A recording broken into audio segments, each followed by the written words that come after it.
Blood and ash stained the command center's pristine marble floors.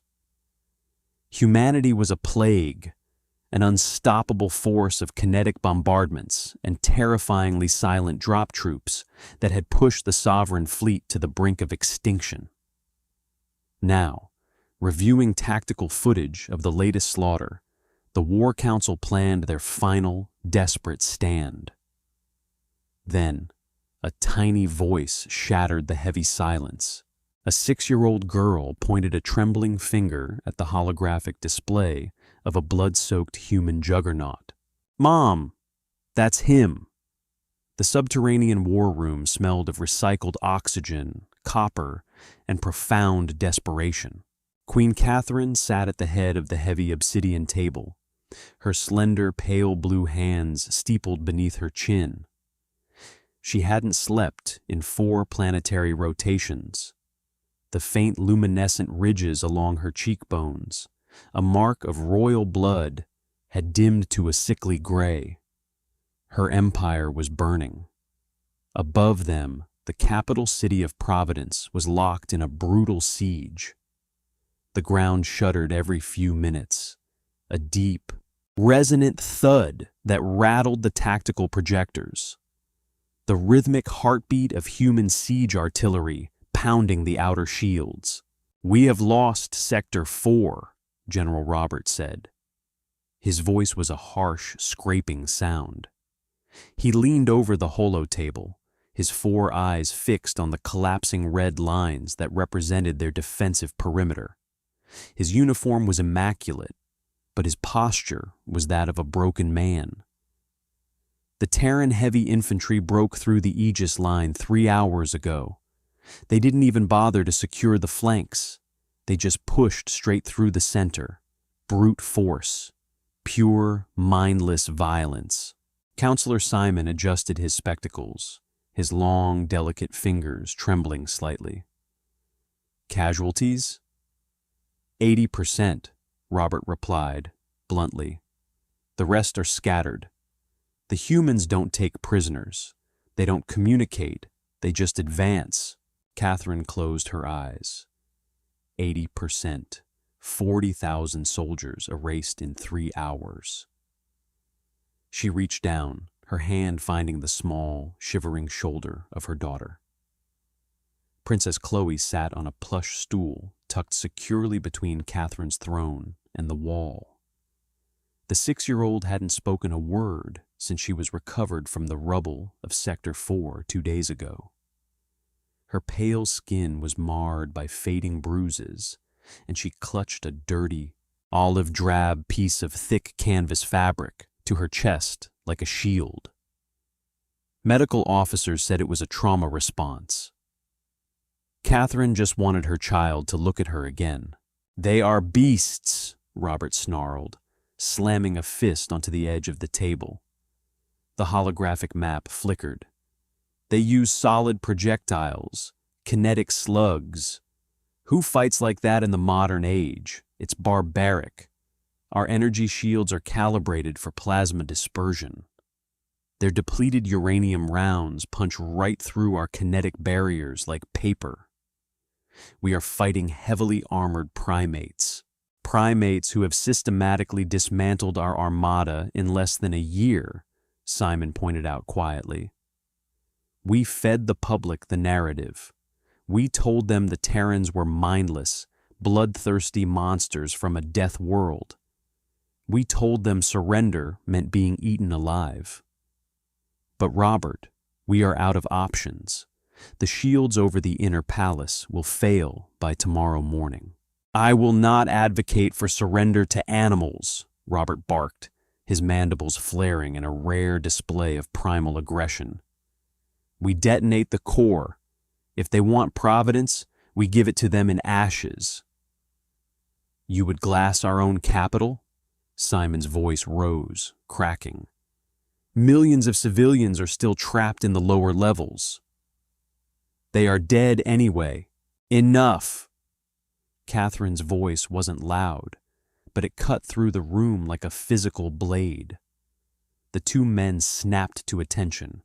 She opened her eyes, sweeping her gaze over the remaining members of her war council. We will not detonate the core. I will not be the monarch who exterminates her own people out of spite. Pull up the tactical feed from the Aegis line breach. I want to see exactly how they broke our heavy armor. Robert hesitated, his jaw tight. Your Majesty, the footage is graphic. The princess...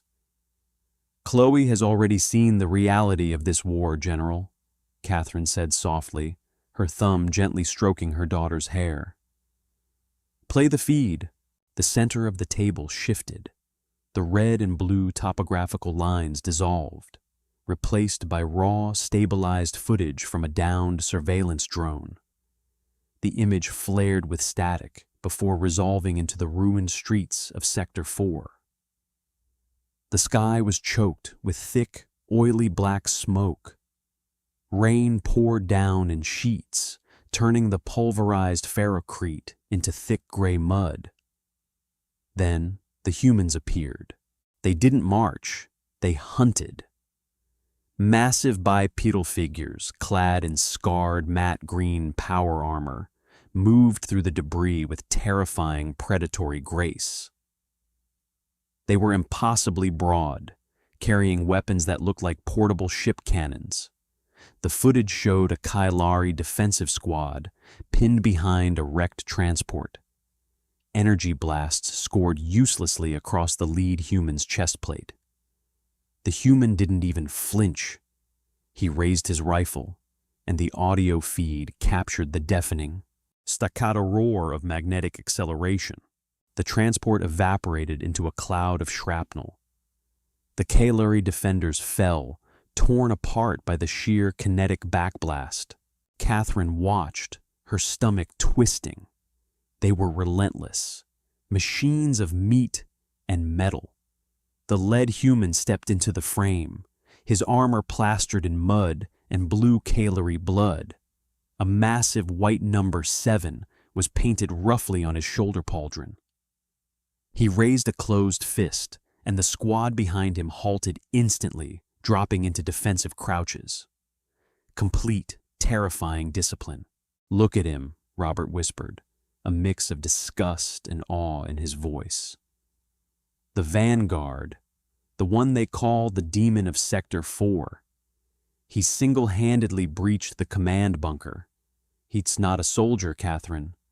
He is a butcher. On the stool beside Catherine, little Chloe stopped trembling. She looked up at the holographic projection. Her large, dual-lidded eyes widened, reflecting the pale blue light of the hollow table. She pulled the dirty olive-drab canvas tighter against her chest. 2 days earlier, the sky over Sector 4 had been raining fire. Jack Riley hated the rain. It messed with his visor's thermal imaging. It made the 300-pound assault armor feel sluggish, and it washed the blood into the gutters, making the streets slick. He crouched behind the shattered remains of a bakery, his heavy rifle resting on a jagged chunk of wall. His breathing was loud in his own ears, measured and steady.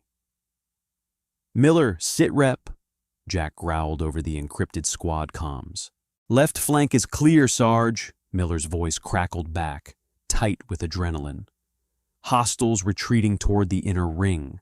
We blew their anti-air battery. Command says push forward, clear the residential blocks. Scorched earth." Jack gritted his teeth. Scorched earth. He hated that phrase. The Kailari were aliens, sure. 4 arms, weird eyes, shot plasma out of their guns. But a city was a city. A home was a home. He'd seen a child's toy in the mud 3 streets back. A little wooden block with strange symbols. It looked exactly like the ones his nephew played with back in Chicago. "Copy that," Jack said. "Stack up on the courtyard.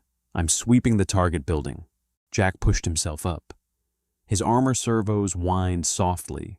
He stepped over the bodies of 3 Kailari soldiers.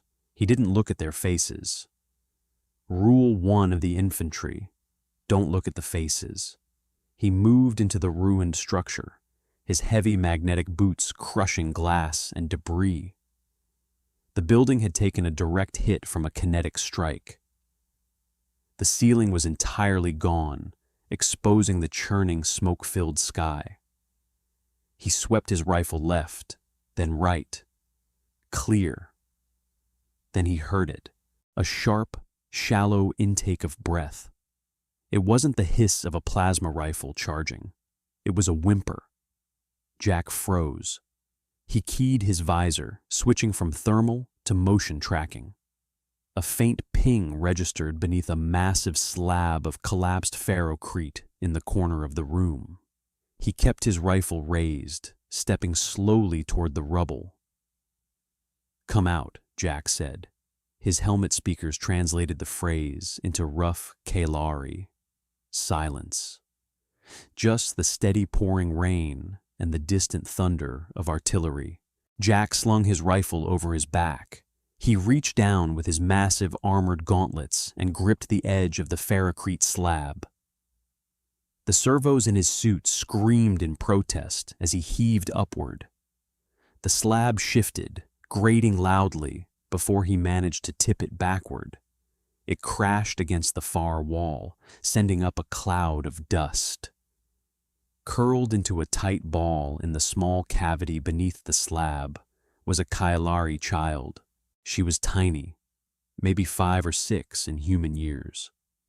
Her skin was a pale, dusty blue, and her 4 small arms were wrapped around her knees. She was covered in gray ash, and a nasty gash across her left shoulder was leaking dark blue blood. When she saw Jack, she let out a silent, terrified scream, pressing herself backwards until her back hit the concrete.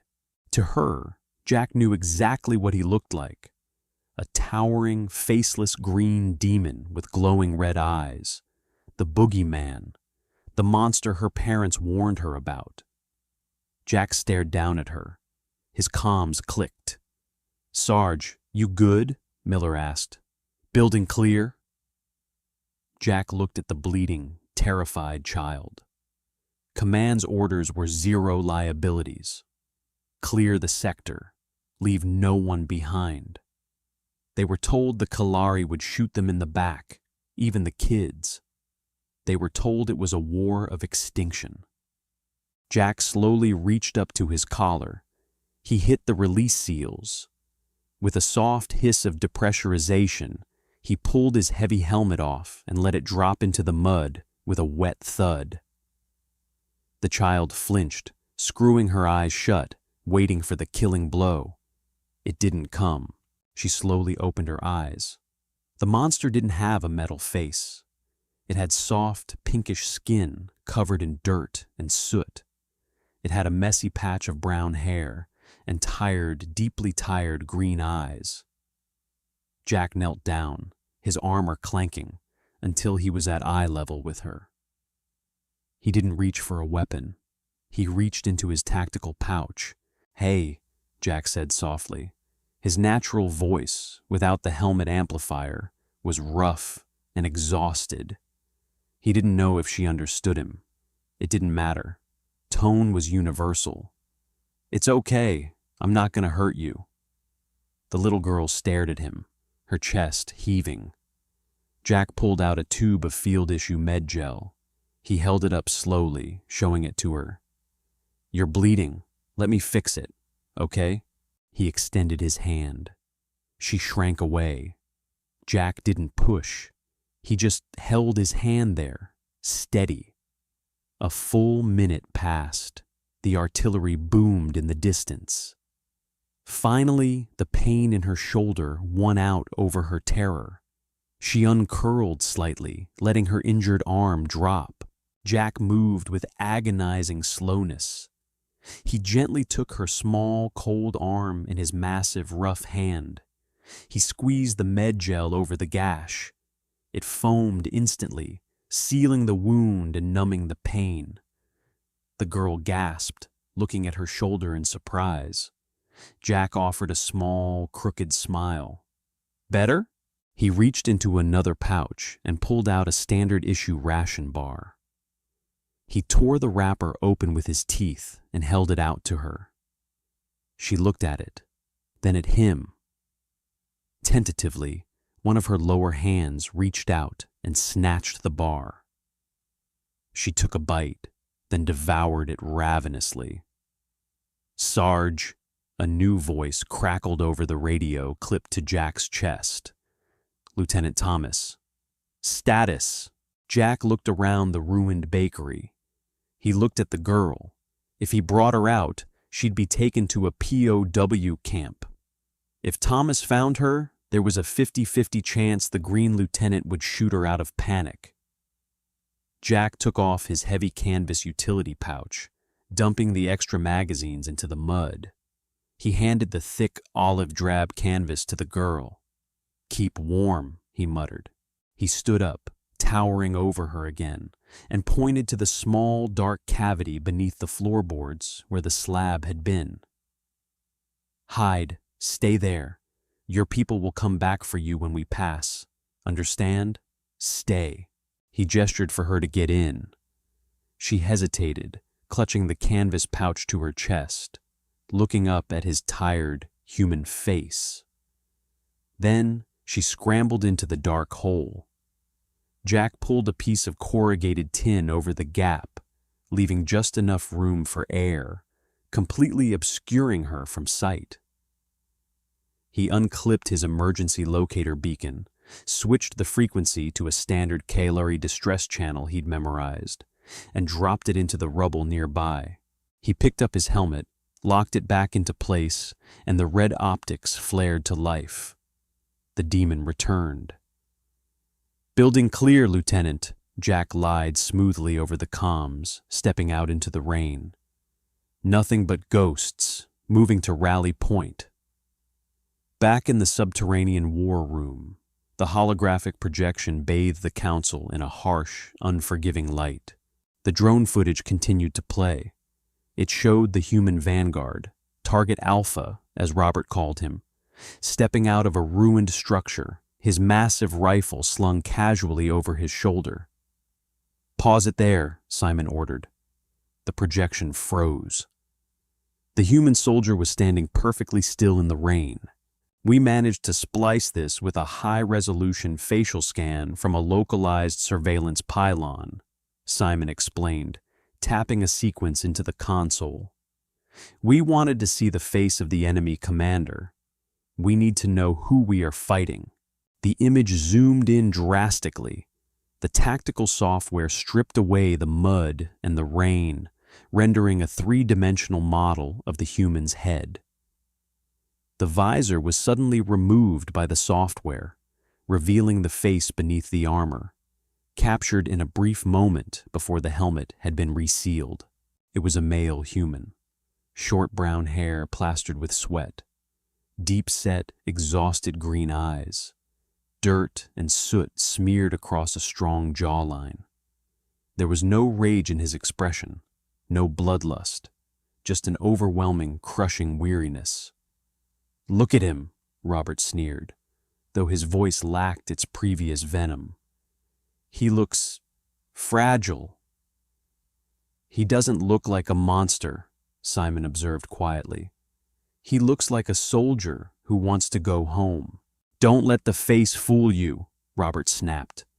"That is the butcher who slaughtered the Aegis line. That is the demon who broke Sector 4. I want his face distributed to every sniper in the outer ring.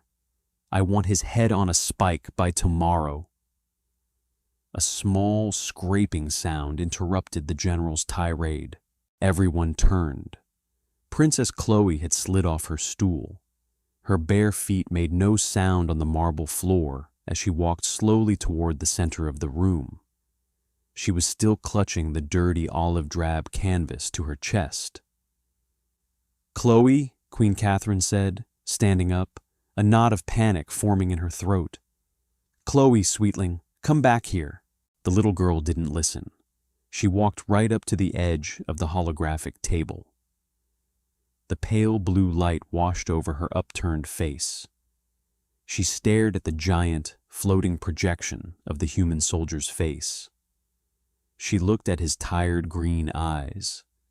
She slowly raised one of her upper hands. Her small, trembling finger pointed directly at the face of the demon of Sector 4. "Mom," Chloe whispered. It was the first word she had spoken in days.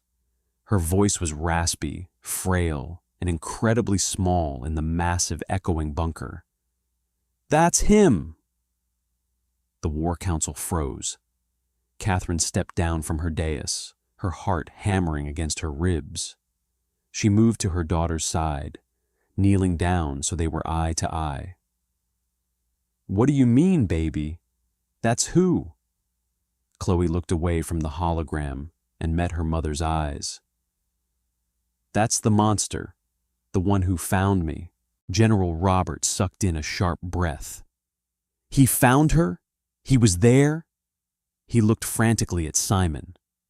"If he found her, why didn't he—" Robert trailed off, unable to finish the sentence.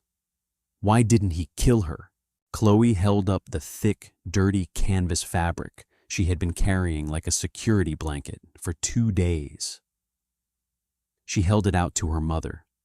Catherine took it with trembling hands. She had assumed it was just a piece of debris.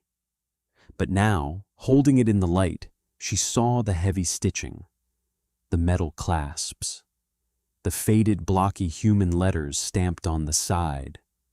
U.S. Marine Corps, J. Riley. "He picked up the big rock," Chloe whispered, her eyes drifting back to the face of the human. "He took off his metal head. He gave me food. He fixed my arm." She reached up and touched her left shoulder, where the field medics had found traces of an unknown, highly advanced coagulant gel. "He told me to hide. He said you would come for me." Silence descended upon the War Council. It was absolute, suffocating, and profound. General Robert stared at the little girl, his 4 eyes wide, his mandibles slack. He looked from Chloe to the human canvas pouch, to the face of the soldier floating in the center of the room. The butcher, the vanguard, the mindless, bloodthirsty beast. He saved her," Simon whispered, adjusting his spectacles with shaking fingers. "A Terran shock trooper, in the middle of an active siege. He found a royal target of immense tactical value, and he patched her up, gave her his rations, and hid her from his own people." "It's a trick," Robert muttered, though he sounded like he was trying to convince himself. "It has to be. They don't have empathy. They don't have mercy. They are kinetic apes." "Ape or not, General," Catherine said, her voice trembling with an emotion she hadn't felt in years. "Hope. He saved my daughter." Catherine stood slowly, her eyes locked on the face of the human soldier. The exhaustion in his eyes mirrored her own. She realized with a sudden, staggering clarity the magnitude of the lie they had been living. The humans weren't mindless predators. They were people. Brutal, terrifyingly efficient people, yes. But they had a moral compass. They had a line they would not cross. And if they had a line, they could be reasoned with. "Simon," Queen Catherine said, her voice suddenly ringing with absolute authority. All trace of the defeated monarch was gone. "Yes, Your Majesty. Shut down the outer shield cannons. Broadcast an open frequency on all Terran channels." She placed a hand on Chloe's shoulder, her eyes never leaving Jack Riley's floating image. "Tell the Terran commander that the Queen of the Caillery requests an immediate parley. And tell them," she swallowed hard, "tell them I wish to personally thank the soldier with a white 7 on his shoulder." The artillery stopped at exactly 0400 hours. It wasn't a gradual tapering off. It was a brutal, instantaneous severing of sound. For 3 months, the siege guns of the Terran Third Fleet had fired in a synchronized rhythm, shaking the tectonic plates of the planet. The noise had become a physical entity, a permanent vibration in the teeth and bones of every soldier on the ground. When it stopped, Jack Riley thought his eardrums had finally ruptured. He crouched behind the blackened chassis of a Kylari armored transport, his heavy rifle resting across his knees. He smacked the side of his helmet with a mud-caked gauntlet. Static hissed in his ear. Not deaf, then. He risked a glance over the wreckage. The inner shields of the capital city, Providence, still glowed with a faint, sickly purple luminescence in the distance. But the sky above them was empty of kinetic streaks. "Miller," Jack whispered over the squad channel. "Talk to me. Did command shift the barrage to Sector 5? "Negative, Sarge," Miller replied. His voice sounded unnaturally loud without the background roar of high-explosive ordnance. "The sky is completely clear. Orbital platforms have powered down their main batteries. I'm looking at the telemetry now. Nothing is dropping." Jack frowned beneath his visor. "You didn't stop a barrage right before a vanguard push." The Aegis line was broken. The Kylari were routing. Command had ordered a full scorched earth sweep of the residential blocks to pave the way for the heavy mechs. A pause gave the enemy time to dig in. It gave them time to breathe. "Lieutenant Thomas," Jack clicked over to the command frequency. "My squad is holding position at Objective Point Delta. We are losing momentum. Requesting sit rep." There was a long, agonizing pause.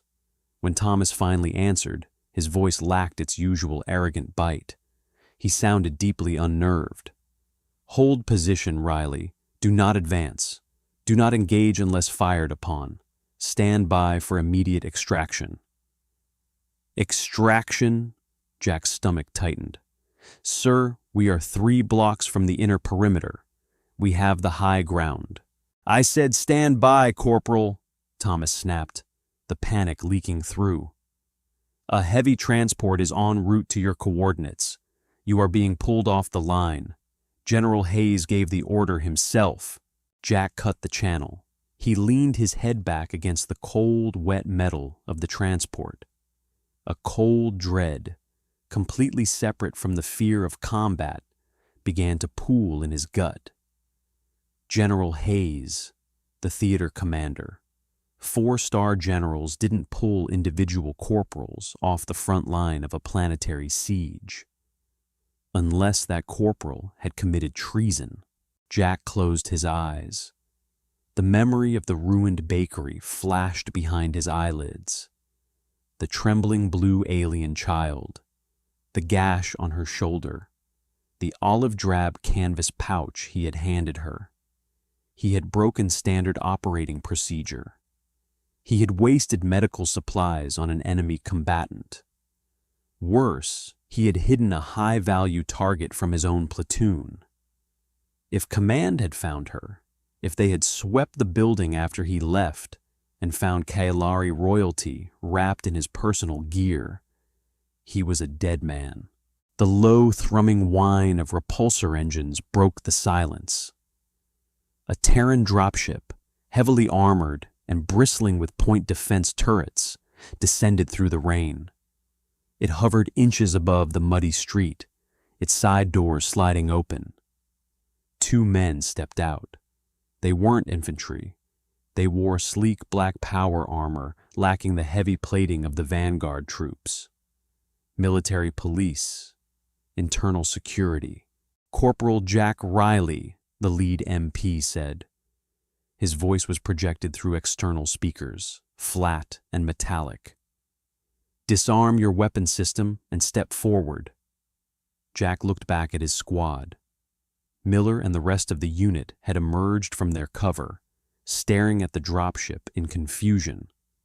Jack gave them a sharp hand signal, Stand down, stay put. He unslung his heavy rifle, popped the magnetic power cell, and laid the weapon carefully in the mud. He stepped out from behind the transport. "Remove your helmet," the MP ordered. Jack reached up, broke the atmospheric seals, and pulled the heavy bucket off his head. The cold rain hit his sweaty hair instantly. He held the helmet under his arm, standing at rigid attention. The MP approached, scanning Jack's face with a handheld biometric reader. The device chirped. "Identity confirmed. Get in the bird, Corporal." "Am I under arrest?" Jack asked. His voice was gravelly, his throat raw from screaming orders. The MP didn't answer. He just grabbed Jack's shoulder pauldron and shoved him toward the dropship. Jack stumbled up the ramp. The door slammed shut, plunging the cabin into red tactical lighting. He was forced into a jump seat, his magnetic boots locking automatically to the deck plates. "You're not under arrest, Riley," a new voice rasped from the shadows at the front of the cabin. Jack strained to see in the dim light. An older man sat across from him. He wasn't wearing power armor. He wore a crisp, dark green service uniform, though the collar was unbuttoned and the tie was loose. His face was a map of scar tissue, his left eye replaced by a dull, glowing red prosthetic. The stars on his shoulders gleamed. Jack tried to stand and salute, but the magnetic locks held him down. "General Hayes, sir." Hayes leaned forward, resting his elbows on his knees. He looked at Jack with a mixture of intense scrutiny and profound exhaustion. 2 hours ago, the Kailari command network went completely dark. We thought they were initiating a self-destruct protocol. We prepped the fleet for an emergency withdrawal. Jack remained silent, his heart hammering against his ribs. "Then," Hayes continued, pulling a cigar from his breast pocket and rolling it between his fingers, "they broadcasted a single, unencrypted message on every Terran military frequency, audio and video, sent directly from the Queen of the Kailari." Hayes struck a match, the sudden flare illuminating the harsh lines of his face. He lit the cigar and took a slow drag. "She ordered her outer defenses to power down. She asked for a ceasefire. She asked for a parley." Hayes blew a plume of blue smoke into the air scrubbers. "But she had a condition, Corporal, a very specific condition before she would step out of her bunker." Jack swallowed hard. "Sir?" Hayes leaned back, his prosthetic eye whirring softly as it focused on Jack. "She asked for you, Riley, by face, and by the white 7 painted on your armor. She said she wanted to meet the demon of Sector 4. Jack stared at the general. The dropship banked hard, accelerating toward the front lines. "I have been fighting this war for 11 months, Hayes said softly, the anger barely contained beneath the surface of his voice. "I have lost 60,000 Marines. I have turned 3 of their continents into glass, and their queen refuses to speak to me until I fetch her a frontline grunt." Hayes leaned in close, the smell of cheap tobacco and stale coffee washing over Jack. "What the hell did you do down there, Riley?" Jack looked the general dead in the eye. "I swept my sector, sir. Nothing more." Hayes stared at him for a long, calculating moment. "We're going to find out. We land in 10 minutes. Welcome to diplomacy, Corporal." The coordinates for the parley were set in a devastated commercial plaza precisely halfway between the Terran Forward Operating Base and the Kailari Inner Shield Wall. It was a graveyard of ambition. Towering statues of Kailari philosophers lay shattered in the mud. The slick, organic architecture of their buildings had been shredded by kinetic rounds, leaving jagged skeletons of black metal reaching into the weeping sky. The Terran dropship set down heavily, its engine scorching the wet ferrocrete. The ramp lowered. Jack walked down first, General Hayes right behind him. The theater commander had refused an armored escort, opting instead for a full platoon of heavy mechanized infantry. Towering bipedal mechs, Goliaths, stood in a massive half-circle behind the dropship.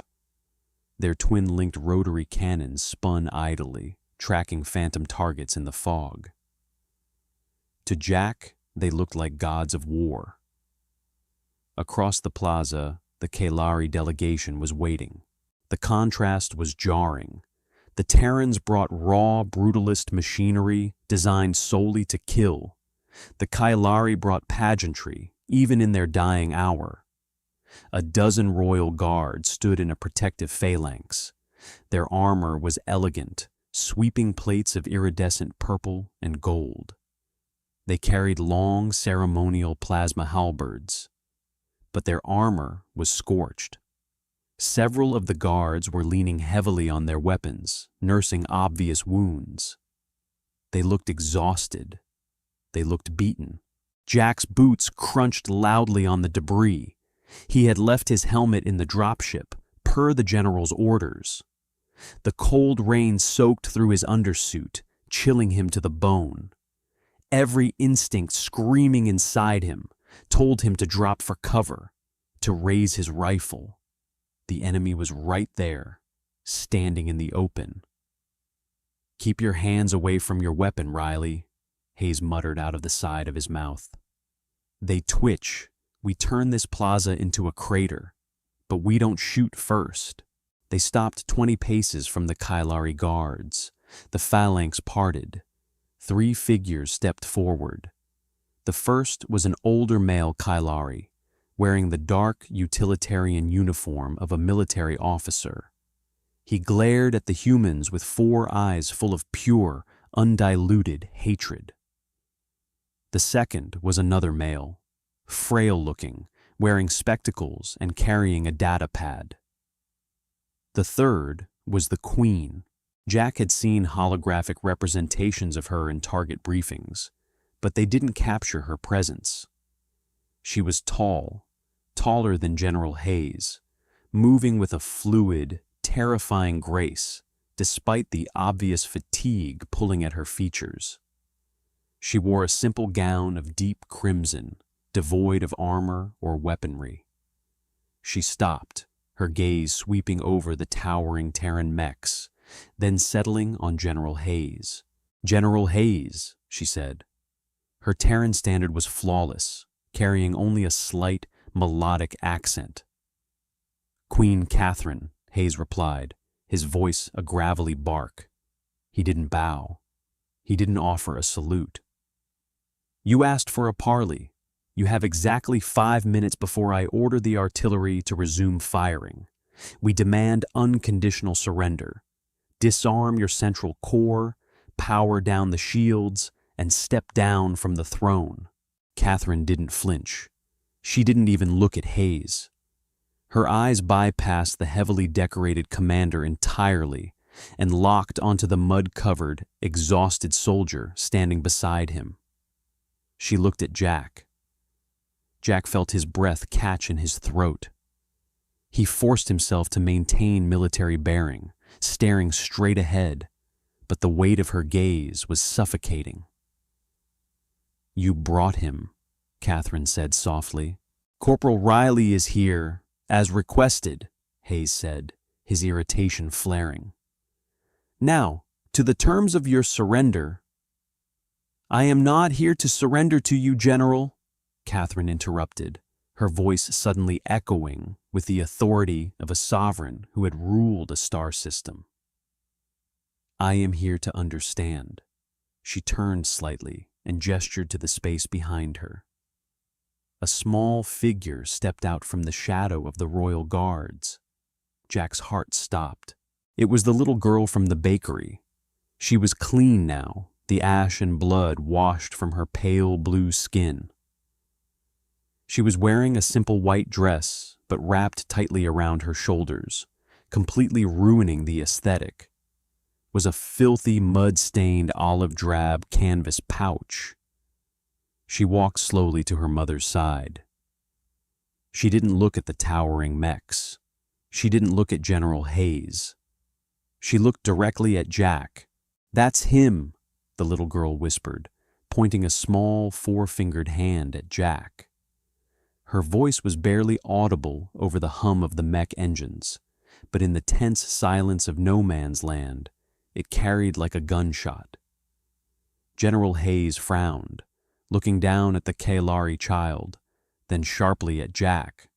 "Corporal, what the hell is going on here?" Jack didn't answer Hayes. He couldn't. He was staring at the little girl. She was alive. They had actually found her.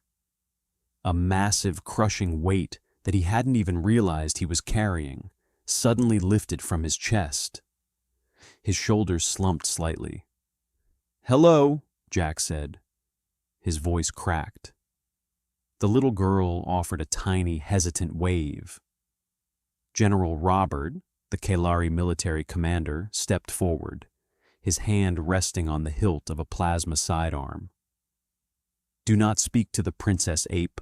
"Stand down, Robert," Catherine snapped. She looked back at Jack, her expression an unreadable mix of sorrow and awe. "My daughter tells me a story, Corporal Riley. She tells me that when the sky fell on Sector 4, she was trapped beneath a collapsed building." Catherine stepped closer. General Hayes instinctively moved his hand toward his sidearm, but Jack didn't move. "She tells me," Catherine continued, her voice trembling slightly, "that a Terran shock trooper, a monster clad in green metal, found her in the dark. She thought he was going to kill her. We told her your kind only knew how to kill." The Terran comms channel in Jack's ear was completely silent. The Goliath pilots were listening. Everyone was listening. Catherine reached out and gently touched the rough fabric of the canvas pouch draped over her daughter's shoulders. But the monster took off his metal face. He used his own medical supplies to heal her. He gave her his food, and he hid her from the rest of his pack. He saved her life. She looked up, meeting Jack's green eyes. "Is this true, Corporal?" Jack swallowed. He felt General Hayes staring a hole into the side of his head, breaking protocol, wasting supplies, aiding the enemy. It was a court-martial offense. He could be executed for it. Jack squared his shoulders. He looked at the Queen, then at the little girl. "Yes, ma'am," Jack said quietly. "It's true." The silence that followed wasn't the silence of paused artillery. It was the silence of a world view shattering.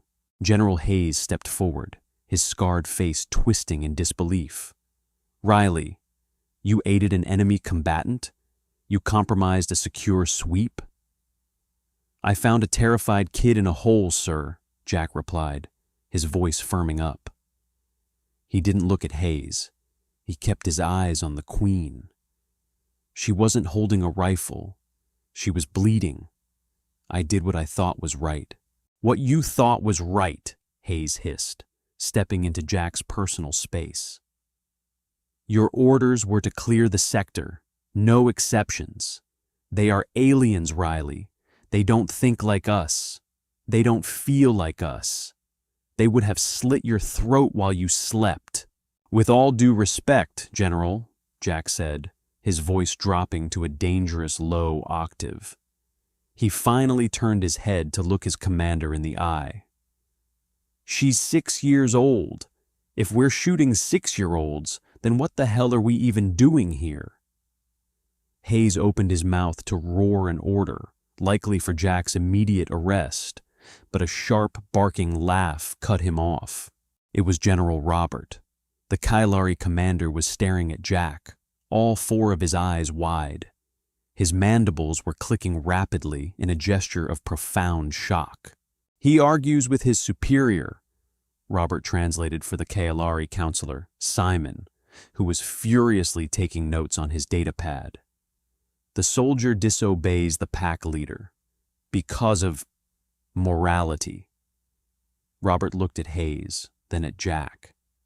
The pure hatred in his eyes had fractured, replaced by a devastating confusion. "You are not a hive mind. You are not mindless kinetic drones." "Of course we aren't, you four-eyed bastard," Hayes growled, turning his fury on the alien general. "We are the United Terran Military. We have discipline. We have rules of engagement. Rules you clearly ignore when it suits your bloodlust," Catherine countered smoothly, stepping between her general and Hayes. She didn't raise her voice, but her presence commanded the space entirely. "You bombed our hospitals, General Hayes. You targeted our civilian transit hubs. You painted yourselves as monsters, and we believed you. We prepared to detonate our planetary core to deny you the satisfaction of eating our bones." Hayes paled slightly. "You rigged the core? You'd kill your own planet?" "We thought we were fighting an extinction-level parasite," Simon spoke up, his voice shaking. "We thought surrender meant being consumed. Why would we not choose to die on our own terms?"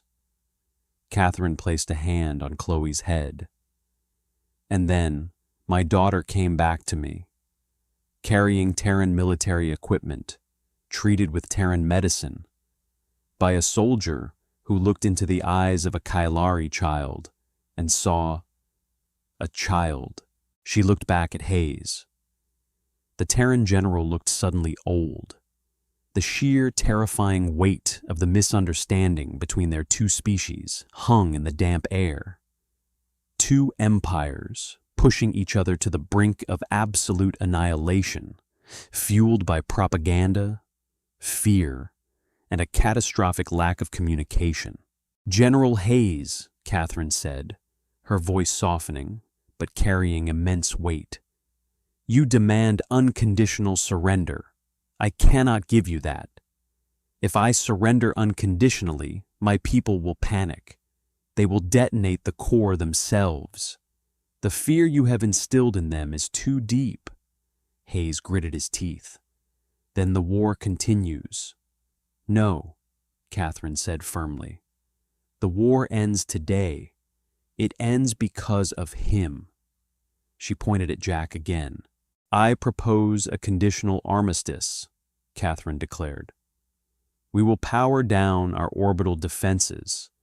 We will dismantle our plasma batteries. We will allow Terran oversight in our command structure. But we maintain our sovereignty. We maintain our inner shields, and our civilians are granted immediate, unhindered amnesty." Hayes scoffed. "You are in no position to dictate terms. We have you surrounded. We have orbital superiority. I can turn this plaza to ash in 5 seconds. "You can," Catherine agreed calmly. "But if you do, the core detonates. You lose the planet, you lose your vanguard fleet in the blast radius, and you win a graveyard." She took a step closer to Hayes. "Or you can accept the armistice. You can tell your superiors that you conquered Providence without losing another Terran life. You can show them that you brought the Kaelari Empire to its knees, not with kinetic bombardment, but through diplomacy." Hayes stared at the alien queen. His cybernetic eye whirred, processing the variables. He was a tactician. He knew when a wall was unbreakable. If they rigged the core, the planet was a dead zone. Millions of Kaelari would die, and millions of humans with them. "Why?" Hayes asked softly. "Why trust us now, after everything we've done?" Catherine looked at Jack wryly. The mud-soaked, exhausted corporal was standing rigidly, his jaw clenched, waiting to see if he was going to be court-martialed or killed. Because I looked at the face of the demon who destroyed Sector 4, Catherine said, and I saw a man who gave away his dinner to a starving enemy. She reached out and unclasped the heavy olive-drab canvas pouch from her daughter's shoulders. She folded it carefully, reverently, and walked over to Jack. She held it out to him. Jack hesitated. He looked at Hayes. The general gave a barely perceptible nod. Jack reached out and took the pouch. His fingers brushed against the queen's pale blue skin. She was warm. "Keep it," Jack said quietly, his voice raspy. He pushed the fabric back toward her. "Nights get cold here. She might need it." Catherine smiled. It was a small, fragile thing, but it transformed her face entirely. She took the pouch back, wrapping it gently around Chloe. "General Hayes," Catherine said, turning back to the Terran commander. "Do we have an armistice?" Hayes stood in the rain for a long time. He looked at the shattered statues. He looked at the massive Goliath mechs behind him, engines idling, waiting for the order to kill. He looked at the tiny Kalari girl wearing a U.S. Marine Corps utility pouch. He slowly reached up to his collar and popped the seals on his armored gorget. "Stand down, all artillery," Hayes barked into his command channel. His voice echoed across the ruined plaza. "Inform the fleet. The siege of Providence is over. We have a ceasefire." Hayes looked at General Robert. The alien commander slowly, deliberately, removed his hand from his plasma sidearm. The tension in the air shattered like glass. "Corporal Riley," Hayes said, not looking at Jack. "Sir, when we get back to base, you are confined to quarters pending a full review of your actions in Sector 4. Hayes paused, a faint, cynical smirk tugging at the corner of his scarred mouth. "And when the review board asks me for a recommendation, I'm going to tell them to pin a goddamn medal on your chest. Now get back to the ship." Jack exhaled, a long, shuddering breath. "Yes, sir." He turned and began the long walk back to the dropship. He didn't look back. The war was over. The killing was done. As he walked past the towering mechs, a faint glimmer of sunlight finally pierced the heavy, choking clouds of Providence, glinting off the massive white 7 painted on his shoulder. The Terran Forward Operating Base was a masterclass in modular brutalism.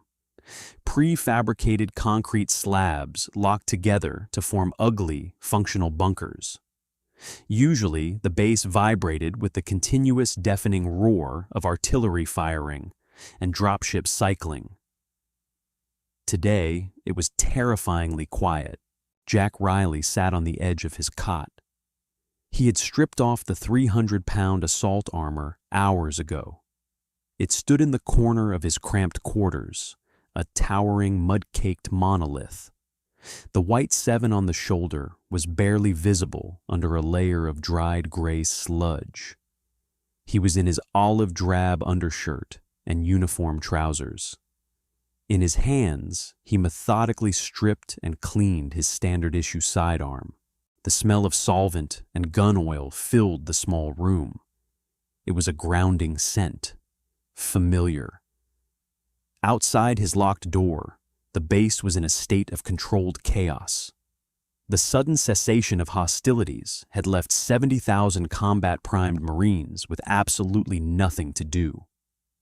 The adrenaline crash sweeping through the Third Fleet was palpable. Jack could hear the muffled voices of his squad mates, Miller and Dawson, arguing in the corridor. "I'm telling you, it's a trap," Dawson's voice bled through the thin metal door. "The bugs are buying time.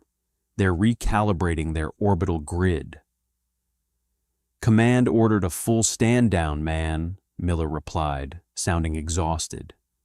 "You don't just stand down the siege guns for a fake-out. Something happened in no man's land." Jack slid the slide of his pistol back. It racked with a crisp, metallic snap. He ejected the magazine, checked the spring tension, and slapped it back in. He set the weapon on his footlocker. He rubbed his face with calloused, grease-stained hands. He kept expecting the sirens to wail. He kept expecting the floor to shake.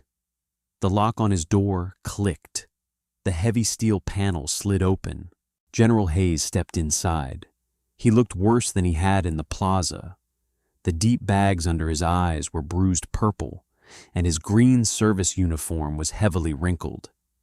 He held a silver flask in one hand and two dented metal cups in the other. Jack immediately stood up, snapping to attention. "General." "Sit down, Riley," Hayes grunted. He kicked the door shut behind him. He walked over to the small, folding metal table bolted to the wall, set the cups down, and poured a generous measure of amber liquid into both. He slid one across to Jack. "Drink." Jack hesitated, then picked up the cup. It was cheap, burning synthetic whiskey. It tasted like engine coolant and fire. He swallowed it without flinching. Hayes threw his shot back, exhaled a harsh breath, and leaned against the wall. His prosthetic red eye whirred, adjusting to the dim light of the quarters. "Earth Command is out of their collective minds," Hayes said bluntly. He stared at the ceiling, rubbing the bridge of his nose. "Admiral Collins spent the last 2 hours screaming at me over the quantum comm. He called the ceasefire a tactical blunder. He called it treason. He wants the bombardment resumed by 0600. Jack tightened his grip on the metal cup. "Are you going to give the order, sir?" Hayes looked down at him. The general's scarred face was carved from granite. "I told Collins that if he wants the guns firing, he can come down here and pull the lanyards himself. I also sent him the telemetry data from the Kailari Central Core. We had our engineering boys run the numbers based on what Queen Catherine told us." Hayes walked over to Jack's armor. He ran a hand over the thick, ablated chest plate. "She wasn't bluffing, Riley. They had the core rigged to a dead man's switch. If we breach the inner palace, the entire planet goes critical. It would have wiped out Providence, the entire Kailari command structure, and 3 Terran heavy divisions. We would have won a cracked eggshell floating in space." Jack exhaled slowly. "So, the peace holds." "The peace holds because it's mathematically necessary," Hayes corrected cynically. "High Command doesn't care about mercy. They care about assets. I sold them on the fact that an intact Kailari infrastructure is more valuable than a radioactive dust cloud." Hayes turned around, leaning heavily against the armor. "But the public, the media back on Earth, they need a narrative. For a year, we've told them the Kailari eat their young. We told them they were mindless insects. You can't just pivot to peaceful neighbors overnight without causing a riot." Jack saw where this was going. His stomach twisted. "Sir, they need a bridge, Corporal," Hayes interrupted. "They need a story to digest the sudden end of the war. And right now, the only story Command has is a frontline grunt who fed an alien princess his ration bar." Hayes pulled a small, velvet-lined box from his pocket and tossed it onto Jack's cot. It landed with a soft thud. "Dress blues at 1900 hours, Hayes commanded, his voice shifting back to absolute, unquestionable authority. "We are going to the Kailari Inner Palace. We are signing an armistice. There will be cameras, both Terran and Kailari." Jack stared at the small box. "What is that?" "It's a silver star," Hayes said. "Command expedited it. You're the poster boy now, Riley. You're the bridge. Don't trip." The inner palace of Providence was a jarring contradiction to the ruined city outside. It was a cathedral of organic curves and sweeping arches, constructed from a pale, pearlescent material that seemed to glow from within. High, vaulted ceilings arched over a floor of polished obsidian. There was no smell of ash or copper here. It smelled like rain and ozone. Jack hated it. He felt like a bull in a china shop. He was squeezed into his dress blue uniform. The collar was too tight, the fabric too stiff. The newly pinned silver star felt heavy on his chest, a cold weight pressing against his ribs. He stood at parade rest behind General Hayes at a massive semicircular table carved from a single piece of dark wood. Across from them sat the Kailari High Council. Queen Catherine looked entirely different without the backdrop of a subterranean bunker. She wore a high-collared gown of woven silver, her crown a simple, elegant circlet of glowing blue gems. The exhaustion was still there, etched into the corners of her eyes, but she held herself with the absolute, terrifying stillness of a predator at rest. General Robert stood behind her, his 4 arms crossed over a pristine ceremonial uniform. He glared at Hayes, but when his eyes shifted to Jack, the hatred was gone. It was replaced by a rigid, uncomfortable curiosity. Diplomats from both sides flanked the table, murmuring over data pads. The tension in the room was a physical wire, pulled taut, waiting to snap. "The demilitarization zones are acceptable," Catherine said softly. Her voice carried effortlessly across the vast hall. She signed her name onto the digital parchment with a long, elegant stylus. "We will withdraw our forces from sectors 1 through 4. Terran Engineering Corps will be granted access to the orbital tether for joint repairs." Hayes nodded stiffly. He signed his own name on the Terran datapad. "Agreed. Our fleet will pull back past the second moon. Ground forces will begin phased withdrawal within 48 hours. It was clinical, cold. 2 warlords carving up the aftermath of a slaughter. Jack kept his eyes focused on a spot on the wall just above Catherine's head. He didn't want to be here. He wanted to be back in the mud, or back on a transport heading home. The political theater made his skin crawl. Then a side door opened. The heavy bureaucratic atmosphere fractured. Princess Chloe walked into the room. She was flanked by 2 royal guards, but she ignored them, stepping confidently across the polished obsidian floor. She wore a small silver dress that matched her mother's. She stopped at the edge of the table. She looked at General Hayes. The old veteran stiffened, clearly uncomfortable with children, alien or otherwise. Chloe bypassed him entirely. She walked around the table and stopped directly in front of Jack. Jack broke protocol. He looked down. The little girl stared up at him. Without his massive green armor, he was just a man, but to her, he was still a giant.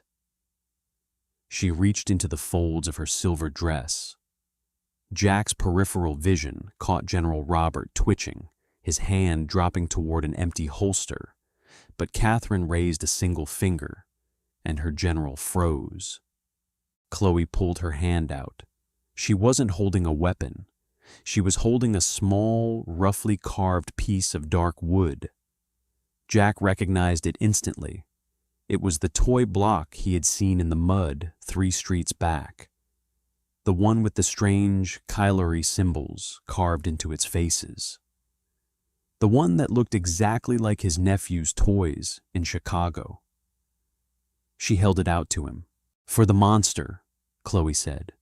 Her voice was quiet, but it echoed in the cavernous hall. The Terran and Kailari cameras captured every syllable. Jack looked at the little wooden block. He felt a sudden crushing lump form in his throat. He looked at Queen Catherine. She offered a slight, almost imperceptible nod. Jack slowly dropped to one knee. The stiff fabric of his dress trousers groaned. He was now eye level with the Kaeleri princess. He reached out with a large, scarred hand and took the small wooden block. It was smooth, worn down by hours of play. "Thank you," Jack said softly. His voice sounded painfully human in the quiet room. He reached into his breast pocket. He had anticipated something like this. He pulled out a small, rectangular object wrapped in a crinkly, foil-lined package. Standard-issue Terran field rations. The exact same kind he had given her in the ruined bakery. He offered it to her. For the princess, Chloe's dual-lidded eyes widened. A massive, genuine smile broke across her pale blue face. She snatched the ration bar with two of her hands, clutching it to her chest, as if it were a brick of solid gold. A collective, quiet exhalation rippled through the room. The diplomats lowered their data pads. General Robert's shoulders dropped a fraction of an inch. General Hayes looked away, clearing his throat loudly. The propaganda machines back on Earth wouldn't need to spin this. The image was perfect. The terrifying Vanguard shock trooper on one knee, trading a piece of home with the alien royalty. It was undeniable, heavy proof that behind the kinetic shields and the plasma fire, there was still something fundamentally recognizable. Jack stood up, slipping the wooden block into his pocket. He returned to parade rest behind Hayes. Queen Catherine watched him. "Your soldier possesses a rare tactical asset, General Hayes," she said softly. "And what is that, Your Majesty?" Hayes asked gruffly. "He knows when to stop shooting," Catherine replied. She looked down at the signed armistice on the table. "A trait your entire species would do well to study." 2 weeks later, the sky over Providence finally cleared. The heavy, oily rain clouds that had choked the atmosphere for 3 months broke apart, revealing a harsh, bright yellow sun. The sunlight illuminated the staggering scale of the destruction. Entire city blocks were reduced to pulverized gravel. The skeletal remains of Kaeleri skyscrapers cast long, jagged shadows across the mud. But there were no explosions. There was no gunfire. Instead, the air was filled with the low hum of heavy construction equipment. Terran engineering mechs, their weapon pods removed and replaced with industrial grapples, were clearing debris alongside Kaeleri repulsor trucks. It was a fragile, uneasy cooperation, born strictly out of necessity, but it was working. Jack Riley stood on the ramp of the troop transport. His duffel bag was slung over his shoulder. The White 7 on his assault armor, packed away in the cargo hold behind him, had been scrubbed clean. "Move it up, ladies!" Sergeant Miller yelled from the top of the ramp, waving an arm. "Earth is waiting. I want to taste real beer before I die of old age." The squad filed up the ramp, exhausted, battered, but alive. Dawson slapped Jack on the shoulder as he passed. "We made it, Sarge. Can you believe it?" "Yeah," Jack muttered. "I believe it."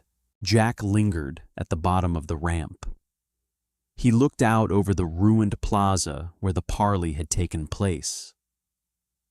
The shattered statues were still there. It would take decades to rebuild this world. The scars of the kinetic bombardment would last for generations. The Kaeleri would never forget what humanity had done to them. And humanity would never forget the terror of the plasma lines. But they were talking. They were building instead of burning. Jack reached into his pocket. His fingers brushed against the smooth, carved edges of the little wooden block. He pulled it out, turning it over in his hand. The strange symbols caught the yellow sunlight. He thought about the bakery. He thought about the absolute darkness beneath the collapsed ferrocrete. He thought about the fear in the little girl's eyes and the terrifying realization that he was the monster of someone else's story. He had gone into that building a butcher. He came out a human being. "Corporal," a voice called out. Jack turned. General Hayes stood a few yards away, a lit cigar clamped between his teeth. The theater commander wasn't wearing his dress uniform today. He was back in his combat fatigues. He walked over, the gravel crunching beneath his boots. "Sir," Jack saluted lazily. Hayes didn't return it. He just looked at the massive transport ship, then back at the city. "They're assigning me to the Diplomatic Oversight Committee. I get to spend the next 5 years sitting in endless meetings with four-eyed politicians complaining about trade routes." Hayes took a slow drag of his cigar. "I think I'd rather go back to the siege." Jack smiled faintly. "You'll do fine, sir. Just don't threaten to bomb them when they disagree with you." Hayes snorted. "No promises." He looked at Jack, his cybernetic eye focusing sharply. "Your discharge papers cleared, Riley. You're out. Honorable, with full pension." Jack nodded. He had requested it the day after the treaty was signed. He couldn't put the armor back on, not after knowing what it looked like from the other side. "I appreciate you pushing it through, sir." "Don't thank me," Hayes growled, though there was no heat in it. "The PR guys wanted to parade you around the core worlds. I told them you were combat ineffective. PTSD. They didn't want a broken hero on the recruitment posters." "Thank you for lying for me, General." Hayes took the cigar out of his mouth. He looked at Jack with a strange, heavy respect. "I didn't lie, Corporal. We're all broken. You were just the first one to admit it." Hayes turned and walked away, disappearing into the crowd of coordinating officers. Jack watched him go. Then he turned back to the transport. The engines began to whine, a high-pitched spooling sound that signaled departure. He walked up the ramp. The heavy steel doors hissed shut, cutting off the view of the ruined alien city. The cabin lights flickered to a dull, traveling blue. The ship lurched as the repulsors engaged, pushing them up through the atmosphere, away from the gravity of Providence, away from the blood and the ash. Jack sat down in his jump seat. He strapped himself in. He looked at the little wooden block in his hand one last time before slipping it back into his pocket. He leaned his head against the cold bulkhead and closed his eyes. For the first time in a year, Jack Riley fell asleep without listening for the artillery. He dreamed of Chicago. He dreamed of the rain. And he dreamed of the profound, deafening silence of peace. The greatest weapon humanity has isn't a kinetic strike. It's the choice to stop pulling the trigger. Did Jack's choice change how you view sci-fi warfare? If this story hit you right in the feels, hit that like button to support the channel. Share this video with anyone who loves a gritty, character-driven HFY epic. And don't forget to subscribe for more intense, original sci-fi stories delivered every week. What should our next universe explore? Drop your ideas in the comments below, and I'll see you in the next one.